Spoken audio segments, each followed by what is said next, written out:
कर भला तो हो भला। दोस्तों, यह कहावत तो आपने कई बार सुनी होगी, लेकिन कभी इस सच होते हुए देखा है?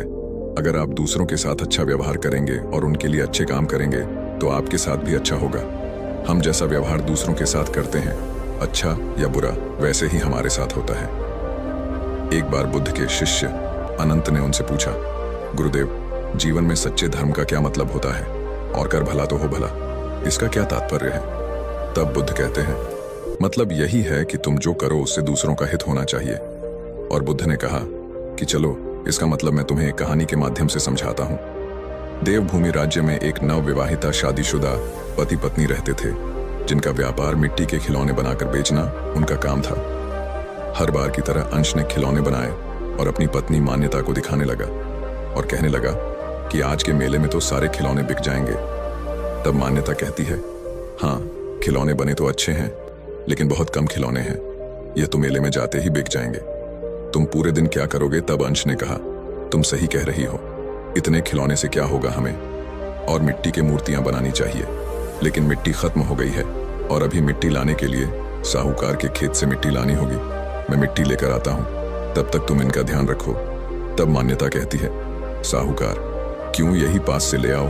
अंश कहता है, साहूकार के खेत की मिट्टी से खिलौने चिकने और काफी अच्छे बनते हैं, उनके खेत की मिट्टी काली है। तब मान्यता ने कहा, ठीक है, जाकर जल्दी आना, किसी के साथ काम करने मत बैठ जाना, और साहूकार को पहले ही पूछ लेना, वरना वह बाद में पैसे मांगने लगे। इतना सुनकर अंश वहां से निकलने लगा। वह काफी बोला था, जिसका फायदा गांव वाले उठाते और उसे अपना काम करवा लेते। तब साहूकार का मुनीम अंश से पूछता है, अरे यहाँ कैसे आना हुआ? अंश मुस्कुराते हुए कहा, मुनीम जी, मैंने सुना है आपके तालाब वाले खेत की मिट्टी काफी अच्छी है, तो अगर आप इजाजत दें तो मैं ले लूं, क्योंकि आपकी मिट्टी से मेरे खिलौने काफी अच्छे बनते हैं। तब मुनीम मन ही मन सोचता है, अरे साहूकार ने वैसे भी मुझे उस खेत के कुएं को खोदने के लिए कहा है, तो क्यों ना मैं इस बेवकूफ से करवा लूं। वैसे भी सारे गांव का बोझा उठाते हुए घूमता है, क्यों ना मैं भी बहती गंगा में हाथ धो लूं। मुनीम ने कहा, अरे अंश बेटा, इसमें क्या पूछना, तुम तो जाकर कभी भी ले सकते हो, और वैसे भी साहूकार तुम्हें काफी अच्छा समझते हैं। और हाँ, तुम पूछने आए ही हो तो मैं तुम्हें एक राय देना चाहता हूँ। तुम्हें खिलौने बनाने के लिए नरम और चिकनी मिट्टी चाहिए होगी, ना तो तुम एक काम करो, साहूकार जी के खेत में एक सूखा हुआ है, तो तुम उसे कुएं से 20-25 टोकरी मिट्टी निकाल लोगे तो तुम्हें वहां पर सूखी गीली मिट्टी मिल जाएगी। तब अंश ने कहा, मुनीम जी, आज तो मुझे मेल जाना है, आज मैं कुछ मिट्टी निकाल लूंगा और कल जाकर सारे सप्ताह की मिट्टी ले जाऊंगा। मुनीम ने कहा, जैसी तुम्हारी मर्जी। और अंश के जाते ही सोचने लगता है, मामूली सी मिट्टी देकर उससे कुआं खुदवा लिया, इससे साहूकार भी खुश हो जाएंगे और मेरी प्रशंसा भी करेंगे। अंश साहूकार के खेत में एक दिन के लिए मिट्टी लेकर अपने घर चला गया और खिलौने अच्छी तरह से बनाकर मेले में बेच कर आया, जिससे उसकी अच्छी कमाई हो गई, जिससे वह बहुत खुश हो गया और मान्यता को मुनीम की सारी बातें बताने लग गया कि मुनीम जी ने कितने अच्छे तरीके से उसे समझाया और उन्होंने इतनी मिट्टी के कुछ भी मूल्य नहीं लिया और ढेर सारी मिट्टी ले जाने के लिए बोला है, और वो भी बिना किसी पैसों के। कल ही जाकर मिट्टी ले आऊंगा। अगली सुबह होते ही अंश कुएं की तरफ निकलता है और जाकर खुदाई करने लगता है। वह कुएं के अंदर से लगभग 15-20 हाथ खोदता है। जैसे ही अगला गड्ढा करने को जाता है तो उसे किसी चीज की टकराने की आवाज आई। जब उसने अपने हाथों से मिट्टी हटाई तो उसे एक घड़ा दिखाई दिया, जिसमें काफी पुरानी सोने की मुद्रा आई थी। अंश एकदम से कांपने लगा, उसे कुछ भी समझ में नहीं आ रहा था। फिर भी उसने सोचा, इसे घर लेकर जाता हूं, बाद में सोचूंगा। अंश पहले ही इतने सोने के सिक्के देखकर घबरा गया था, लेकिन वह जैसे तैसे उस घड़े को लेकर अपने घर आ जाता है। तब उसकी पत्नी उससे पूछती है, तुम सूर्योदय पर घर से निकले थे और अब सूर्यास्त का समय हो चुका है, तुम मिट्टी लाने गए थे या कुआं खोदने गए थे? क्या मिट्टी लेकर आने में इतना समय लगता है? और इतने समय से तुमने सिर्फ एक हांडी मिट्टी ले आए हो। तब अंश ने उसे धीरे बोलने को कहा और सोने की मुद्राएं दिखाई। तब मान्यता ने उसे पूछा, क्या तुमने कुछ गलत काम तो नहीं किया ना? अंश ने हंसते मुस्कुराते हुए कहा, अरे मेरी बात तो सुनो, जैसे तुम सोच रही हो वैसा कुछ भी नहीं है। जब मैं साहूकार के खेत में गया, मुझे कुएं से मिट्टी निकालने को कहा था, लेकिन जब मैं उसे कुएं को खोदा तो मुझे यह घड़ा मिला जिसमें यह सोने के सिक्के थे। तब मान्यता पूछती है, अच्छा हुआ तुम इसे घर लेकर आए, और तुमने किसी से इसके बारे में कहा तो नहीं? इतने में तो हम अमीर हो जाएंगे, हमारी स्थिति सुधर जाएंगी।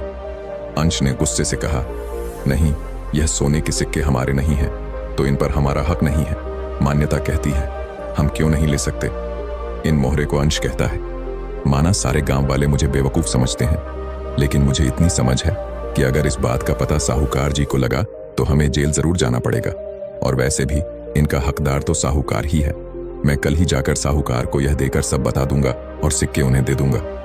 मान्यता ने कहा, ठीक है, अब जाकर स्नान कर लेना, मैं तब तक इन्हें छुपा कर रखती हूं। मान्यता मन ही मन सोचती है, यह आदमी तो इतना ईमानदार है, अगर मैं इसके सामने एक भी सिक्का लूं तो चिल्ला पड़े। क्यों ना मैं ही कुछ सिक्के निकाल के रख लूं और कुछ सिक्के निकाल कर रख लेती है। अंश वह घड़ा लेकर कुछ ही देर बाद साहूकार के घर निकल जाता है। तब साहूकार तो घर पर नहीं थे, लेकिन मुनीम आंगन ही था। तब वो अंश के हाथ में घड़ा देखकर उसे पूछता है, अरे बेटा क्या हुआ, मिट्टी चाहिए क्या? जाओ वही कुएं से ले आओ। तब अंश कहता है, नहीं मुनीम जी, मैंने मिट्टी कल ही ले ली और मुझे कल मिट्टी खोदते समय यह घड़ा मिला जिसमें मुझे यह सोने के सिक्के मिले हैं। तब मुनीम हैरान हो गया और सारा वाक्य सुनने लगा। उसे तो विश्वास ही नहीं हो रहा था। तब अंश कहता है, मुझे यह घड़ा साहूकार जी को देना है, मगर वह तो घर पर नहीं है। लेकिन अच्छा हुआ मुनीम जी, मुझे आप ही मिल गए। आप ये घड़ा ले लो और साहूकार जी को दे देना। मुनीम कहता है, हाँ बिल्कुल, मैं ये साहूकार जी को दे दूंगा, ये तो मेरा फर्ज है। और हाँ, इसके बारे में किसी भी गांव वाले से मत कहना और किधर भी इसका जिक्र मत करना, तुम तो बड़े ईमानदार हो। अब तुम जाओ, मैं ये हांडी सेठ को जरूर दे दूंगा। सोने के सिक्के देखकर अंश वहां से निकल जाता है। तभी मुनीम सोचता है, मेरी अक्ल क्या घास चरने गई है जो मैं यह सब कुछ साहूकार को दे दूंगा। अगर मैं यह सब साहूकार को दे दूंगा तो मेरे पास क्या वही बचेगा। इतने दिन काम करके भी मुनीम ही बना रहा हूं, अब मैं भी इसे अपने पास से रख लूंगा और साहूकार के जैसा सब कुछ खरीद लूंगा। घर, खेत, गाड़ी, बंगला सब खरीद लूंगा और गांव का सेठ बन जाऊंगा, और किसी को कुछ पता चलने से पहले ही उस बेवकूफ अंश को फंसा दूंगा। वैसे भी उसकी बात का कोई यकीन नहीं करता, उसे फंसाकर मैं इससे मुक्त हो जाऊंगा। वह क्या दिमाग पाया है। मैंने अगले दिन उधर भोला अंश अपनी रोज की तरह खिलौने बेचने जा रहा था और अपनी पत्नी मान्यता से कहा, हाँ लगता है आज रात को देर हो सकती है, जब तक सारे खिलौने नहीं बिकते मैं नहीं आ पाऊंगा। मान्यता भी कहती है, पता है आपकी ईमानदारी का फल आपको जल्दी ही मिलेगा। इतनी मेहनत से बने खिलौने जल्दी बिक जाएंगे और मैं भी घर के काम करके खाना लेकर जल्दी आ जाऊंगी। इतने में मुनीम साहूकार को लेकर अंश के घर आता है और उस पर इल्जाम लगने लगता है, मैंने कल इसे अपने खेत में से कुछ ले जाते हुए देखा है।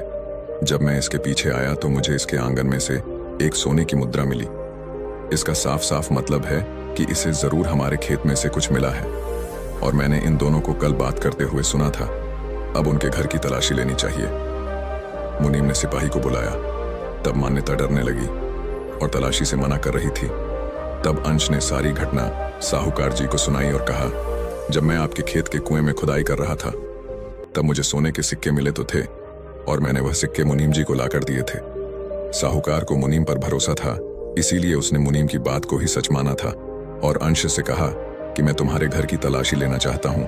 अंश कहता है, क्यों नहीं, आप जरूर मेरे घर की तलाशी ले सकते हैं, क्योंकि मुझे जो मिला था मैंने वह मुनीम जी को लाकर दिया था।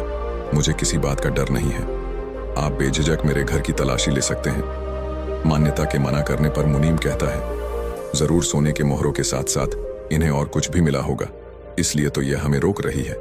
तलाशी के बाद जब सोने की मोहर मिलती है तब अंश को कुछ समझ नहीं आता है और सिपाही उनसे पूछते हैं, क्यों, तुमने तो सारे सिक्के मुनीम जी को दे दिए थे, अब ये कहां से आए, जबकि तुम दावा कर रहे हो कि सिक्के तुमने मुनीम को ही दिए हैं।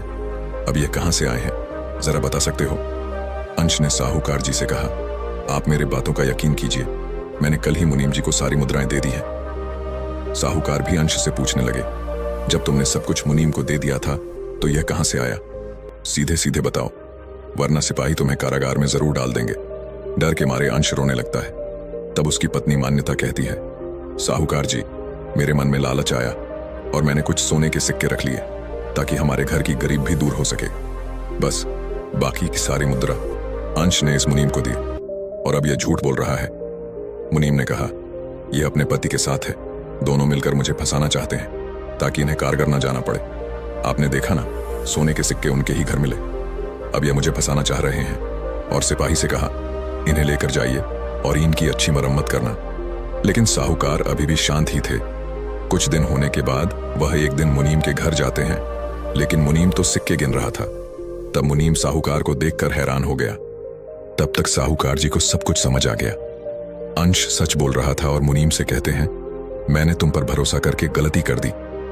तुम्हारी वजह से एक ईमानदार इंसान को सजा हुई। साहूकार ने तुरंत सिपाहियों को बुलाया और मुनीम को अंश की जगह जेल में भेज दिया। साहूकार ने अंश को बुलाया और उसके ईमानदारी की तारीफ करी और कहा, सारा गांव तुम्हें बेवकूफ समझता है, लेकिन तुम तो काफी समझदार हो। और कहा, ये सोने की मुद्राओं में से आधा हिस्सा अंश तुम रख लो। जब अंश ने माना किया तब साहूकार कहते हैं, अरे ये तो तुम्हारा इनाम है और ये तुम्हें तुम्हारी ईमानदारी के फलों से मिल गया। और इतना ही नहीं, उसे अपना मुनीम भी बना लिया। इसलिए कहते हैं, कर भला तो हो। भला बुद्ध ने अनंत से पूछा, अनंत कुछ भी हो जाए, हमें अपनी अच्छाई का प्रमाण देना चाहिए। अगर तुम लोगों का हित सोचोगे तो तुम्हारा भी हित अवश्य ही होगा। और हाँ, हर मनुष्य को अंश की तरह सोचना चाहिए, ना कि उस मुनीम की तरह। इस पर अनंत ने पूछा, लेकिन गुरुदेव, अगर दूसरों का भला हमारे लिए नुकसानदायक हो? तो बुद्ध ने मुस्कुराते हुए कहा, ऐ अनंत, जो लोग हमारे लिए बुरा चाहते हैं उनके लिए हमें भी बुरा नहीं सोचना चाहिए, बल्कि हमें उन्हें समझने की कोशिश करनी चाहिए और उन्हें सहायता देनी चाहिए। दोस्तों, कहानी अच्छी लगी तो हमारे चैनल को सब्सक्राइब करें। धन्यवाद।